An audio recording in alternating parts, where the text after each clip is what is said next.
जय हिंद मेरे दोस्तों, कैसे हैं आप सब। आप सभी का स्वागत है हमारे इस YouTube चैनल पर। और आज हम आपके लिए एक वीडियो लेकर आए हैं जिसमें आपको बहुत कुछ जानने को मिलेगा। तो इस वीडियो को एंड तक देखें और चैनल को सब्सक्राइब करना ना भूलें। तो चलिए साथ में देखते हैं वीडियो। अस्सलाम वालेकुम, नमस्कार, सत श्री अकाल एंड गुड इवनिंग। मैं हूं आरजू काज़मी और आप हमेशा की तरह से देख रहे हैं पॉइंट ऑफ व्यू। हमें जी ज्वाइन किया है साजिद तार साहब ने। बहुत शुक्रिया सर कि आज आप आए, thank you My so pleasure. Much. Thank you. Thank you.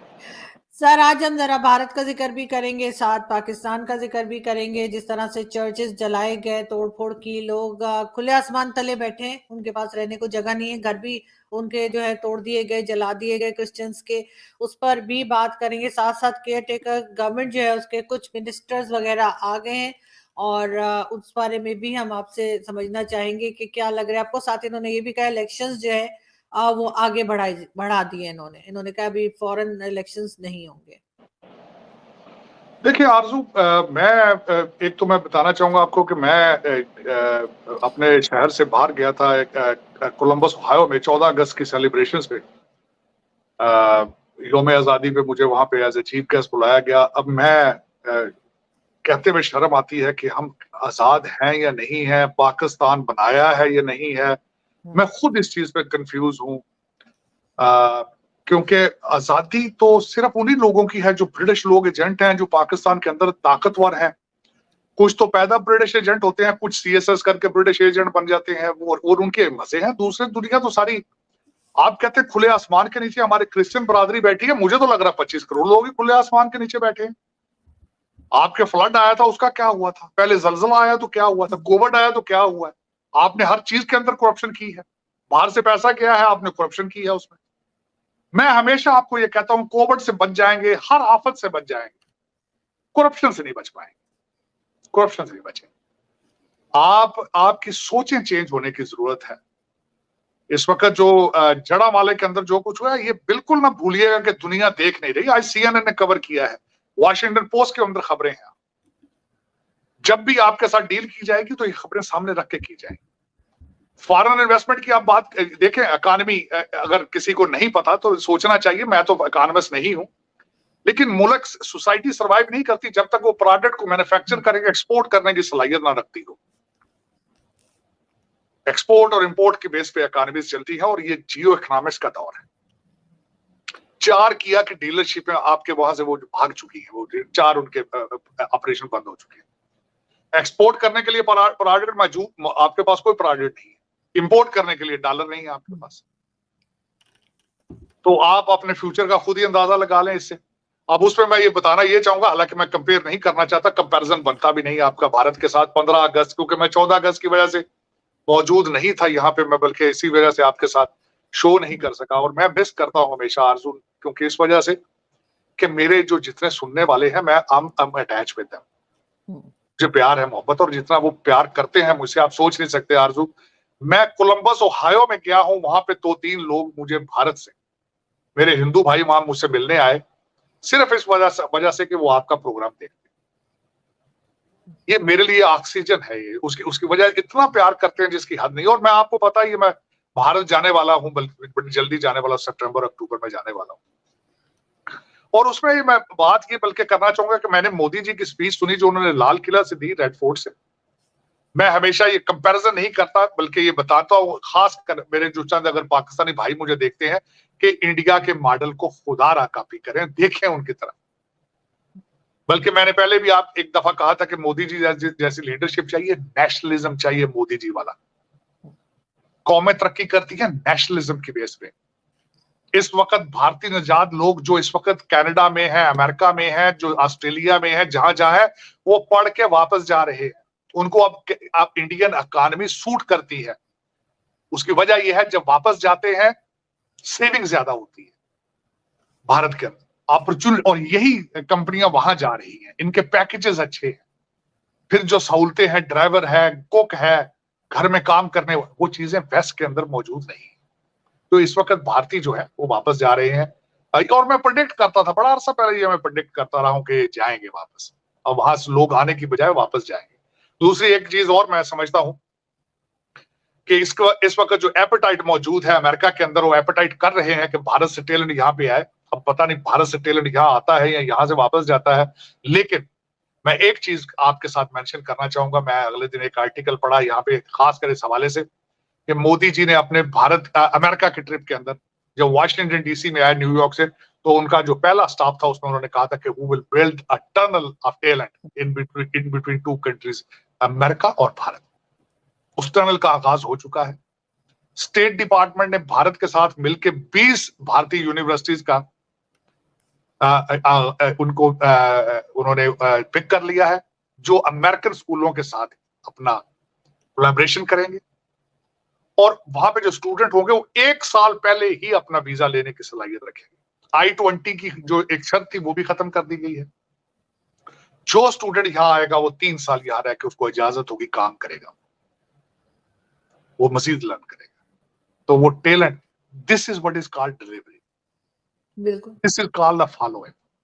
Tony Blinken साहब ने एक बंदा यहाँ पे, भारतीय निजाद है, मेरा ख्याल स्टैनफोर्ड यूनिवर्सिटी या कोलंबिया यूनिवर्सिटी में प्रोफेसर थे, मैं भूल रहा हूँ, जो वहां से उनको पिक किया गया है, उनको इंचार्ज बनाया गया उस प्रोग्राम का। He is working in state department just for this task कि how to build the tunnel of talent. Modi ji ने यहाँ अपने स्पीच में कहा था कि हमारे पास यूथ है, अमेरिका के पास इंटेलेक्ट है, वी आर इंटरेस्टेड इन।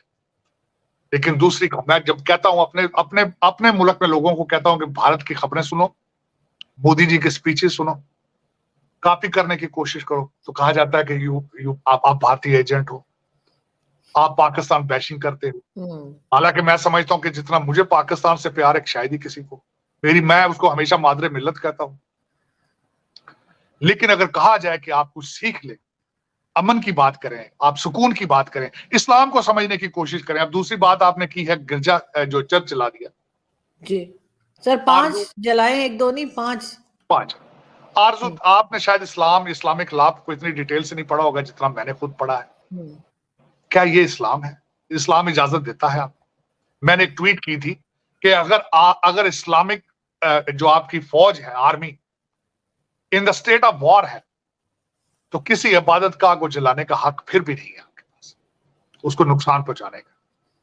और इस्लाम वो मजहब जिसका मतलब ही पीस है, अमन है, और सारा दिन सलाम करते हो अस्सलाम वालेकुम अस्सलाम वालेकुम, और जालिमों उसका मतलब ही समझ लो यार कि हर दूसरे इंसान को सलामती के लिए दुआ करते हो, फिर उन्हीं को जलाते हो आप। और मैं आरजू अल ऐलान कहता हूं, अगर आपका मजहब आपको तशद्दुद, नफरत और जुल्म सिखा रहा है तो आपको किसी नए मजहब की जरूरत है। दुनिया में कोई मजहब जो है, कोई मजहब, इट इज नॉट पॉसिबल कि वो आपको हेटरेड टीच करे, नफरत सिखाए, जुल्म सिखाए, पॉसिबल ही नहीं।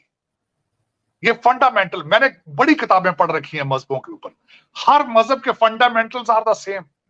हर मजहब आपको प्यार का मैसेज देता है, अमन का मैसेज देता है। आप उसको अपने कारोबारी जरूरतों के लिए उसको चेंज करते हैं और उसमें आप इतना चले जाते हैं आगे कि आप दूसरे इंसान को जिंदा जला देते हैं। श्रीलंका का एक आपने इंसान जलाया था वजीराबाद के पास, सियालकोट के पास जी। मेरा उस दिन से अभी तक दिल खून के आंसू होता है, और आज आपने फिर वही काम किया। जब आप सिखों को मारते हैं पेशावर के अंदर, जब सिंध में आप हिंदुओं के ऊपर जुल्म करते हैं, इस्लाम इजाजत देता है आपको? ये कोई भी मजहब, इवन इन क्रिश्चियनिटी, कोई मजहब, जुदाइज्म, हिंदुइज्म, सिखिज्म, कोई भी प्रीच नहीं कर सकता आपको, आपको इंस्टिगेट नहीं कर सकता, पॉसिबल। सर इन लोगों की हरकतों की वजह से अब लोग खुल्लम खुल्ला कहने लगे भारत में भी और बहुत सी जगह पे कि इस्लाम जो है वो पीस का मजहब नहीं है, इस्लाम जो है वो अमन नहीं सिखाता और दूसरे को मार देने को कहता है, किसी भी दूसरे रिलीजन को। यही अलमिया है, यही इस्लाम मुसलमानों का अलमिया है, और दुनिया का सेकंड बड़ा मजहब हो के इस वक्त, और देख लें आप दुनिया में हर जगह पे हम जलीलो ख्वार हो रहे हैं, देख लें आप, देख लें इस वक्त जितने क्राइसिस में मुसलमान है, मैं कहता हूं कोई और दूसरी कौम इस क्राइसिस का शिकार नहीं हो। आप देख लें फलस्तीनियों को देख लें, सीरिया को देख लें, इराक को देख लें, लिबिया को देख लें, आप अफगानिस्तान को देख लें। 60 साल के जो 65 साल के बच्चे हैं, 15 साल की बच्चियों के साथ शादियां कर रहे हैं इस्लाम की आड़ में। दूसरा कोई इस्लामिक काम नहीं करना, 4 शादियां कर लेनी है, कोई और दूसरा इस्लामिक काम नहीं करना, कहना खाना हलाल है। मुझे अमेरिका के अंदर एक बंदे ने बड़ी $1 बिलियन की बात की आपको तो आप पाकिस्तान में बैठी हैं, आपको तो नहीं, यहाँ पे हर पाकिस्तानी हर जगह सारा दिन ये प्रीचिंग करता है, हलाल चाहिए, हलाल चाहिए, हलाल रोटी, हलाल मुर्गी, हलाल मुर्गी, हलाल गोश्त। एक बंदे ने मुझे कहा, उसने कहा हराम की कमाई से मुर्गी खरीदने से हलाल मुर्गी मिल सकती है? मेरे पास उसका जवाब नहीं। कमाई हराम की है, मुर्गी हलाल है, मुर्गी हलाल खानी है हराम की कमाई से। यही एक सबसे बड़े, हम समझ ही नहीं सके इस मजहब को। उसकी वजह यह है क्योंकि ये मजहब हमें या तो मार मार के मुसलमान बनाया गया है, यहाँ हमारे फॉरेन इन्वेडर्स हैं, या लालच दे के हमें मुसलमान किया गया है, और इसी वजह से हमने इस्लाम को समझने की कोशिश नहीं की। हमने इसको उसी हद तक समझा है जितनी हमें जरूरत थी इसकी, जितनी हमें कारोबार के लिए इस्लाम की जरूरत थी, हमने उतना समझ लिया। दुनिया में कोई मजहब आपको इजाजत नहीं देता किसी दूसरे का कत्ल करना, किसी दूसरे इंसान पे जुल्म करना। कोई मजहब प्रीच ही नहीं कर सकता। मैं मानता ही नहीं, मैं मान ही नहीं सकता। सर अभी जो यहाँ पंजाब में पहले एक बच्ची के हाथ पांव तोड़ डाले थे उसके घर में जो मेट थी, और अब एक को जान से मार दिया उसका रेप करके, 9-10 साल की बच्ची। सर किस किस्म के लोग हो गए हैं, इन्हीं हरकत की वजह से खुदा ने मुंह मोड़ लिया है आपसे। खुदा नाराज है आपसे, ना आपकी दुआएं सुन रहा है, ना बद दुआएं सुन रहा है। मैं जब भी मुझे स्पिरिचुअल एपेटाइट की जरूरत होती है, मैं मक्का और मदीना जाता हूं, सऊदी अरेबिया, अपने स्पिरिचुअल क्लींजिंग के लिए, और वहां जाके सिर्फ एक चीज का दुख होता है, सबसे ज्यादा इबादत करने वाले पाकिस्तानी हैं, लेकिन खुदा ने मुंह मोड़ लिया आपके, ना दुआएं सुन रहा है ना बद दुआएं सुन रहे। आप जिस तरीके से 25 करोड़ लोगों के ऊपर जुल्म कर रहे हैं आपके ब्रिटिश एजेंट, हर पाकिस्तानी उनके लिए बद दुआ मांगता है, लेकिन नहीं सुनी जा रही। वो अभी भी लूट के जा रहे हैं दुबई, वो अभी भी लूट के टोरंटो जा रहे हैं, लंदन जा रहे हैं। आपकी किस्मतों के फैसले आज भी लंदन में हो रहे हैं, आपकी किस्मतों के फैसले आज भी दुबई में होते हैं। आज डिस्क्लोज हुआ है कि आपके नए केयर टेकर गवर्नमेंट के लिए नवाज शरीफ साहब आखिरी वक्त तक लड़ते रहे हैं इसहाक डार साहब को वजीर आजम बनाया जाए। उनके पास, इसहाक डार साहब के पास कोई ऐसी एबिलिटी बता दें जो सिवाय इसके हो कि वो नवाज शरीफ साहब के रिश्तेदार। ये आपका पाकिस्तान है? किस तरह बच पाएंगे आप? किस तरह बचेंगे? लेकिन सर दुनिया में कहीं भी, सर दुनिया में कहीं भी केयर टेकर गवर्नमेंट नहीं आती, पाकिस्तान में क्यों आती है? बता देता हूं आपकी ये कैबिनेट बनने से पहले मुतनाज़ा थी। ताबिश गौर साहब का नाम गूगल करें जरा आप। बाजवा साहब कतर लेकर गए थे उनको गैस के सौदे करने, वापस आके उन्होंने कहा था निकालो इस बंदे को। फिर उन्होंने ईरान से तेल मंगाया था, निकाला गया था। इमरान खान साहब की कैबिनेट करप्ट तरीन कैबिनेट थी, उसमें से भी निकाला गया था ताबिश गौर साहब को। आज फिर एनर्जी मिनिस्टर है। किस तरह बचेंगे आप? किस तरह बचेंगे आप ना मुसलमान बनने की कोशिश करते हैं, ना पाकिस्तान बनने की कोशिश करते हैं। क्या आप हैं क्या? मैं तो समझने से कासर हूं, मैं तो समझने से कासर हूं। मादरे मिल्लत होता है मुल्क, और उस कपड़े फाड़ रहे हैं 76 साल से उसके। किस तरह बचेंगे आप? मगर सर ये बनाते क्यों है केयर टेकर गवर्नमेंट? उसके बगैर काम क्यों नहीं चलता? भाई लूटने का तरीका कार है, और क्या? किसी और लूटेंगे अच्छे तरीके से। मुझे ये बताएं, बाप पार्टी के सारी मिनिस्ट्री और बाप पार्टी के पास है। बाप पार्टी कौन है? हर अंधे पाकिस्तानी को पता है कि बाप पार्टी क्या है। नहीं पता आपको?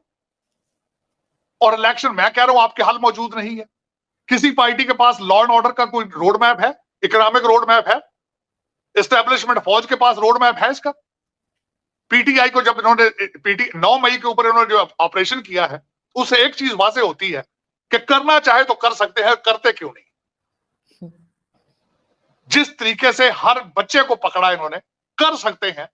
पाकिस्तान बचाने की ना सोच है, ना सलाहियत है, ना चाहते हैं, क्योंकि करप्शन है इनके अपने रैंक्स के अंदर भी करप्शन है। यही एक वजह है, यही एक वजह। सब बलोचिस्तान के जो चीफ मिनिस्टर है, उन्होंने जो केयर टेकर गवर्नमेंट आनी है उसमें अपना ही नाम दे दिया। मतलब किसी और का नाम दे, खुद का ही नाम लिख दिया। अब मैं कहता, यहाँ हमें अमेरिका में आके सारा कुछ सीखा, मैं तो सारी जिंदगी यही गुजारी। यहाँ पे कहा जाता है कि there is light at the end of every tunnel. आपकी टनल के आगे डेड एंड है, लाइट नहीं है, डेड एंड आ रहा है, डेड एंड। 4 तो टुकड़े हो चुके हैं आप, 4 बदमाश 4 स्टेटें चला रहे हैं, 4 सूबे चला रहे हैं। इसके आगे टुकड़े मजीद पड़ेंगे, डिस्ट्रिक्ट्स पे आ जाएंगे। सोमालिया में, दूसरे ममालिक के अंदर ये होता है, हर जिले का एक नया बदमाश होता है, जिसको ये कह देते हैं वॉर लॉर्ड। वो होता बदमाश है। अफगानिस्तान में भी इस तरह ही हुआ है, होता था पहले। वो हर डिस्ट्रिक्ट के बाहर सड़क के ऊपर अपने गुंडों को बिठा देता है टैक्स लेने के लिए। वो घरों में भी जाते हैं तो भत्ता लेते हैं, वहां से भी लोग मुझे ये बताएं 8 लाख लोग डिग्रियां लेकर भागे हैं, तो 4 करोड़ पैदल भागे हैं यहां से हर साल, इस दोजक से भाग रहे हैं। वो आधे तो डूब जाते हैं टर्की के जाके समुद्र के अंदर, माओ के बच्चे। कोई किसी को शर्मो लिहाज नहीं है कि कहां जा रहे हैं हम, किस डायरेक्शन पे है। कोई हम आरजू, हम जब सेगमेंट करते हैं एक नई बात नहीं बताते। सारे 25 करोड़ लोगों को ये बातें पता है, लेकिन उनमें से बच्चा, मां बच्चा पैदा क्यों नहीं कर रही? कोई पाकिस्तानी बच्चा क्यों नहीं पैदा हो रहा? कोई मुसलमान क्यों नहीं पैदा हो रहा? वहां से क्या वजह है? कोई जो कहे कि मैं मुसलमान हूं, मैं पाकिस्तानी हूं, मैं मरूंगा पाकिस्तान के लिए, मैं बचाऊंगा पाकिस्तान, क्या वजह है? हम फौज फौज कहते हैं, फौज सारे हमारे रिश्तेदार हैं, हमारे कजन है, सारे हमारे रिश्तेदार हैं, पाकिस्तानी है, मुसलमान है। एजेंसियां कहां से आई हैं? वो फ्रेंच चाहिए, जर्मन है, जिन्होंने 9 मई के बाद पाकिस्तान सारा उल्टा सीधा कर दिया है, वो सारे पाकिस्तानी हैं। और बचाने के लिए क्यों नहीं करते पाकिस्तान को? रिश्वत को रोकने के लिए क्यों नहीं ये ऑपरेशन करते? ये क्या वजह है? क्या वजह है? क्योंकि सारा पैसा तो बाहर है ना सर, इनकी औलादें भी बाहर है, पैसा भी बाहर है, इनको क्या फिक्र है? नहीं, वो तो बात ठीक, लेकिन है तो पाकिस्तानी ना, है तो मुसलमान, ये कहने को तो है सारा कुछ, पाकिस्तानी पासपोर्ट। मैं तो ये कहता हूं, खैर है तो ये ब्रिटिश एजेंट है। आजाद तो आप, खैर आपने धोखा दिया है, आज भी धोखा दे रहे। पाकिस्तान तो आपने बनाया ही नहीं है। पाकिस्तान किस तरह बनाना था आप? ना आजादी है ना पाकिस्तान। आजादी तो, आजादी सोच की आजादी होती है। वो ब्रिटिश गया है, अपने नौकरों को बैठा गया, कुछ को जमीनें दे गया है, कुछ को ये सीएसएस बना के दे के चला गया। एक लोअर मिडिल क्लास का बच्चा जब सीएसएस करता है, वो उस कमिश्नर हाउस में बैठता है जहां कभी लॉर्ड बैठते थे, जहां ब्रिटिश बैठते थे। वो पहले तो बदला लेता, कहते मेरे माँ बाप को इन्होंने गुर्बत से मारा है। फिर वो समझता मैं तो ब्रिटिश हूँ, हम ब्रिटिश। फिर आप 18वें 19वें ग्रेड में आता है, आप उसको गवर्नमेंट के खर्चे में बाहर भेजते हैं पढ़ने के लिए। वो सिर्फ एक खोखा लेके चला जाता है, अपनी बॉडी को दिल दिमाग यहां छोड़ जाता है। फिर वो जुल्म करता है। वो आपको देखता है, उसको डॉलर नजर आते हैं, आपको देखता है पाउंड नजर आते हैं। मार मार के फिर वो यहाँ निशानियां लगा जाता है लंदन, बच्चे यहाँ भेज देता है। फिर ये सिलसिला मुसलसल चल रहा है 76 साल से। कोई नई बात नहीं है, कोई नई बात मैं नहीं बता रहा। आपका कैपिटल तो लंदन है सर। फिर एक बार फ्यूल प्राइस भी बढ़ा दी है, बिजली के बिल भी बढ़ा दिए, सब कुछ अब ये नई गवर्नमेंट ने आते ही दूसरा ही दिन। ये देखें गोरा भी कितना स्मार्ट है यार, खुदा की कसम। IMF वालों को 87 कैबिनेट मेंबर नजर नहीं आते थे। उनको 90,000 आपकी फेडरल गवर्नमेंट की गाड़ियां सड़कों पे भागती नजर नहीं आती। उनको गरीब नजर आता है, कहता है इनसे पैसे लो, पेट्रोल महंगा करो, इनको मारो ताकि इनकी सोचें सलब हो जाए, बेगैरत हो जाए, हमें पैसे दो। ये IMF को लिए कर रहे हैं सारा कुछ। तो सर हम काम कभी नहीं करेंगे, हम हमेशा IMF के सामने ही बैठे रहेंगे। नहीं, आपके वक्त मैंने आपको बताया था 2 ग्रुपों की लड़ाई है। एक CPEC का ग्रुप है, एक IMF का ग्रुप है। ये 2 ग्रुपों की लड़ाई है आपकी। आप तो उसमें है ही नहीं, आप उसमें सिर्फ मार खाएंगे। आपका काम है सर उठा के बात ना किया करें आप। उसकी वजह यह है कि आप बात करते हैं, ये भी उनको चुभती है, ये भी चुभती है उनको। आप बात करते हैं क्योंकि वो तो चाहते हैं बात भी ना करें आप, और यही हो रहा है इस वक्त, यही हो रहा है। देखें आरजू, मुझे इसमें कोई रिलीफ नजर नहीं आ रही है। जो कुछ भी है, केयर टेकर गवर्नमेंट बनी है, करप्ट है वो भी सारे आधे चढ़े, और लोअर क्लास टैलेंट है उनके अंदर। मैं जो कहता था टेक्नोक्रेट, उस स्टाइल के टेक्नोक्रेट नहीं है ये। और दूसरा, इसके पीछे जिस तरह हर ताकतवर आदमी क्या करता है, वो कमजोर लोगों को आगे लेके आता है, जो यस मैन। जिस तरह इमरान खान साहब थे, वो कहते थे बनी गाला से मैं रिमोट कंट्रोल पे चलाऊं पाकिस्तान सारा। उन्होंने जिस तरह आप देख लें, जिस तरीके से चीफ मिनिस्टर पिक करते थे, आज भी किसी ने जो बाप पार्टी में सारे जो रिमोट कंट्रोल रखे हैं सारे। लेकिन आप देखें इसमें क्या होता है, क्या डिलीवर कर पाते हैं। लेकिन डिलीवर, मेरी एक नाकस राय, मैं am student of political science, जब तक एक्सपोर्ट और मैन्युफैक्चरिंग पे तवज्जो दी जाएगी, लॉ एंड ऑर्डर पे तवज्जो नहीं दी जाएगी, करप्शन के ऊपर क्रॉस द बोर्ड जब तक सजा नहीं दी जाएगी, आपकी ब्लीडिंग नहीं रुकेगी, तरक्की तो बहुत दूर की बात। और मैं बताना चाहता हूं आज आखिर पे एक बात फिर ये कहना चाहूंगा, बॉर्डर के दूसरी तरफ मॉडल मौजूद है, मॉडल मौजूद है, नेशनलिज्म का मॉडल मौजूद है, करप्शन को डील करने का मॉडल मौजूद है, और बाहर से इंपोर्ट बढ़ाने का, एक्सपोर्ट बढ़ाने का मॉडल भी मौजूद है, फॉरेन पॉलिसी का मॉडल भी मौजूद है। लेकिन वहां बात करें तो आप नफरतों में बहुत आगे जा चुके हैं, पता नहीं क्या बात है। मैं हमेशा ये कहता हूं, कभी नफरत में इतना आगे ना जाओ कि आपकी सोचने की सलाहियत खत्म हो जाए, और आपके साथ यही हो रहा है। मगर सर ये पूरे साल के लिए आ गए हैं, इन्होंने साफ इनकार कर दिया है कि नहीं कोई इलेक्शन नहीं हो रहे। आरजू तो नहीं, ये आप बैठे साल की बात नहीं, आप साल की बात कर रही हैं। Pakistan is a land of unpredict, is a land can not be predicted. पता नहीं ये साल आए, 2 साल आए, 3 साल आए, हो सकता है कल ही खत्म हो जाए। ये क्या है? मुझे किसी को एतजाज आसन साहब ने कहा था पाकिस्तान में सिर्फ माजी को प्रेडिक्ट किया जा सकता है, फ्यूचर को प्रेडिक्ट नहीं किया जा सकता। ये वो मुल्क है। कल मैं बता रहा हूं बात, मुझे मुबारकें आ रही थी कैबिनेट कई, आज आपने भेजी, आज सुबह से कई लोग परेशान है, हजारों को तार रो रहे हैं। अनप्रोटेक्टेबल, पता ही नहीं कहां से नाम आ गए, कोई पता ही नहीं। कई लोगों को एक ऐसे ऐसे लोग जिनके नाम आए, उनके घर वाले नहीं, उनके रिश्तेदार पूरे तरीके से जानते, हैरान है वो यार ये हमारा पप्पू भी कहते मिनिस्टर बन गया। वो यार ये तो इसको तो इसमें तो किराने वाला सिगरेट उधारे नहीं देता था ये गली के चौक में, वो मिनिस्टर बन गया आज। देखिए चले पाकिस्तान में सर बताया इन्होंने था यहाँ पे आप। सर इन्होंने आते के साथ ही मशाल मलिक जो यासीन मलिक की वाइफ है उनको जी बना दिया पीएम का जो है वो special assistant to prime minister और ह्यूमन राइट्स के लिए, और साथ ही साथ कह रहे हैं कि जी ये जाएंगी यूनाइटेड नेशन में, हर जगह जाके ये कश्मीर के लिए बात करेंगे। सर एक पहले ही कंट्रोवर्शियल शख्स है जिसने सब कुछ मान रखा है कि हाँ टेररिज्म भी की है, मर्डर्स भी किए हैं, सब कुछ, उसके बाद इतना केस चल रहा है, या हम हर एक को शेल्टर देना क्यों शुरू कर देते हैं, चाहे हाफिज सईद हो चाहे यासीन मलिक। बस फिर सियाने है ना ये जब अक्लमंद इतने ज्यादा लोग इंटेलिजेंट होंगे तो फिर वो दुनिया को देखिए इस तरह की चीजें करेंगे, तभी हालात इनके फॉरेन पॉलिसी बनेगी, इसी तरीके से हालात पड़ोसियों से ठीक होंगे। भाई मैं मेरे जैसे लोग तो फिर आपको पता है जख्मों पे ये नमक छिड़कते हैं, क्या करें। लेकिन आरजू मुझे कोई उम्मीद नजर नहीं आ रही है, बल्कि ये केयर टेकर गवर्नमेंट देकर आपको मैं मजे की बात, अब मैं कंपैरिजन थोड़ा सा बताता हूँ। हमारे अमीरुल मोमिनीन ने 18 ट्रिलियन कर्जे लिए थे, डेट बढ़ाया था 18 ट्रिलियन का 3.5 साल में। ये हमारी केयर टेकर गवर्नमेंट, जो पिछली गवर्नमेंट थी जो शहबाज शरीफ, उन्होंने 18 ट्रिलियन 1.5 साल में कर दिया। ये हो सकता है 2 महीने में 18 ट्रिलियन कर दे। तो आप तो रिकॉर्ड तोड़ रहे हैं अपने करप्शन के और बदनसीबी के रिकॉर्ड तोड़ रहे हैं आप। देखें क्या हो सकता है। सर एक साहब आज कह रहे थे कि अगर जो जहां से भी ये लोन लेते हैं अगर वो इनको ₹5 में लोन दें तो फिर वो पैसा बाहर नहीं जाएगा वो इधर ही। आज मैं सर उसके हवाले से एक बात करना चाहूंगा कि अर्जेंटीना एक मुल्क है, उन्होंने उसको कहते हैं डॉलराइजेशन शुरू कर दी। वहां पे मैं आज उनका देख रहा था, लोकल करेंसी उनकी 305 के करीब थी एक डॉलर। तो उन्होंने कहा कि क्योंकि लोगों को शौक है डॉलरों का, डॉलर खरीद खरीद के घरों में रखते हैं। उन्होंने कहा हम लोग, वो जो नया आ रहा है कैंडिडेट, अगला उनका सदर बन रहा है, उसने कहा कि हम लोकल करेंसी को डॉलर ही बना दें।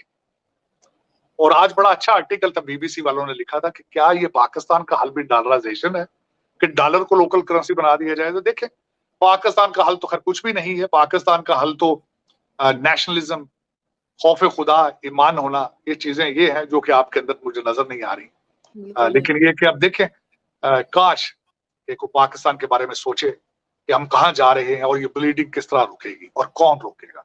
अभी तक मुझे नजर नहीं आ बिल्कुल ऐसा ही है, लेकिन सर देखते हैं कि क्या होता है, क्योंकि अब ये केयर टेकर गवर्नमेंट आ तो गई है लेकिन आपकी तरह किसी को भी इससे कोई उम्मीद नहीं है। बहुत रहा। शुक्रिया।